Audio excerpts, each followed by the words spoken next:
L'agence de notation Moody's prévient. L'Afrique subsaharienne court un grand risque financier. Le niveau de la dette continue de grimper et rien ne semble pouvoir l'arrêter.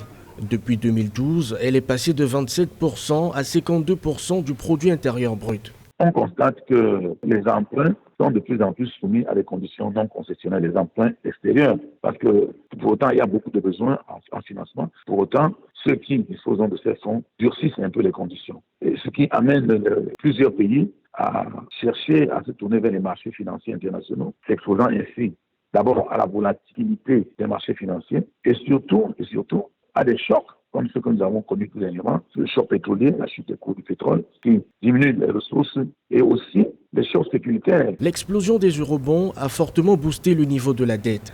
De 2010 à 2019, plus de 16 milliards de dollars ont été collectés dans le cadre de cette obligation. À cette situation s'ajoute une dette chinoise qui demeure importante. Il faudrait que les États essayent de voir dans quelle mesure elles doivent travailler avec beaucoup de discernement, essayer de trouver la bonne dette, parce que la nature de la dette est aussi déterminante. Donc, les États ont besoin de financement. La dette est nécessaire pour financer les projets, mais il faudrait qu'on fasse très attention parce qu'il y a beaucoup de difficultés, on a beaucoup de problèmes, parce que ces dettes-là ont beaucoup d'embûches. La Banque mondiale et le Fonds monétaire international ont fait le même constat que Moody's. Les émissions de dette souveraine ont fortement progressé depuis 2018. La baisse des revenus fiscaux et la chute des cours de matières premières ont forcé plusieurs gouvernements à revoir leurs objectifs d'endettement à la hausse.